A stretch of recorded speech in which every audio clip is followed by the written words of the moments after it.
முக்கிய செய்தி. கள்ளக்குறிச்சி கள்ளச்சாராய் விவகாரத்தில் கண்ணுக்குட்டி, அவரது மனைவி, சகோதரர் உட்பட 11 பேருக்கான கஸ்டடி விவரங்கள் தற்போது தெரிய வந்திருக்கின்றன. 11 பேருக்கு 3 நாட்கள் கஸ்டடி வழங்கப்பட்டிருக்கிறது என்பது முக்கிய செய்தியாக பார்க்கின்றோம். 65க்கும் கூடுதலானோர் கள்ளக்குறிச்சி கள்ளச்சாராயம் அருந்தி மரணமடைந்த சூழ்நிலையில் இதில் 20க்கும் மேற்பட்டோர் கைது செய்யப்பட்டிருக்கிறார்கள். அதில் 11 பேருக்கு 3 நாட்கள் கஸ்டடி.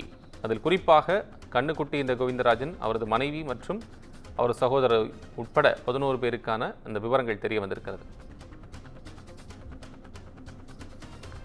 விவரங்களை வழங்குவதற்காக இணைகிறார் செய்தியாளர் சிவபிரகாசம். அந்த 3 பேர் கூட 11 பேருக்கான இந்த விவரங்கள், கஸ்டடி விவரங்கள் அறிவிக்கப்பட்டிருக்கு.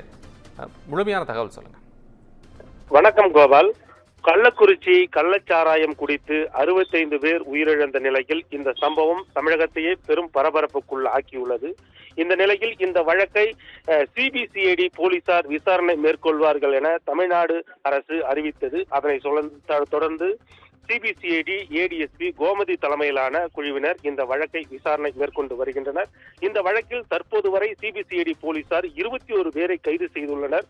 அதில் முதல் கட்டமாக தற்போது கள்ளக்குறிச்சி தலைமை குற்றவியல் நீதித்துறை நடுவர் நீதிமன்றத்தில் 11 பேரை இன்று சிபிசிஐடி போலீசார் ஆஜர்படுத்தினர்.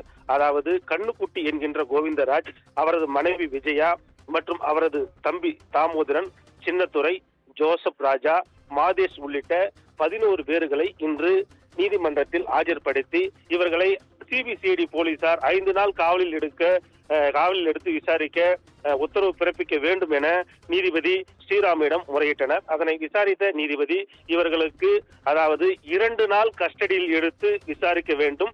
இன்றுடன் சேர்த்து 3 நாள், அதாவது 3 நாள் வருகின்ற புதன்கிழமை மாலை 3 மணி வரை விசாரணை மேற்கொள்ளப்பட வேண்டும் என நீதிபதி ஸ்ரீராம் உத்தரவு பிறப்பித்துள்ளார். அப்படி இருக்கும் பட்சத்தில் இன்றுடன் சேர்த்தால் 3 நாட்கள் வரக்கூடிய நிலையில், ஆனால் இன்று நீதிமன்ற நடவடிக்கை மற்றும் இந்த பணிகள் எல்லாம் முடிந்து இன்று மாலைக்கு மேல் நாளைதான் விசாரணை தொடங்கும். இதன் அடிப்படையில் இவர்களை 2 நாள் சிபிசிஐடி போலீசார் விசாரணை மேற்கொண்டு மீண்டும் புதன்கிழமை நீதிமன்றத்தில் ஆஜர்படுத்தப்படுவார்கள். இதனைத் தொடர்ந்து மீதமுள்ளவர்களையும் நீதிமன்றத்தில் ஆஜர்படுத்தி அவர்களை சிபிசிஐடி போலீசார் கஸ்டடியில் எடுத்து விசாரணை மேற்கொள்ள உள்ளதாக தகவல் வெளியாகி உள்ளது. கோபால்.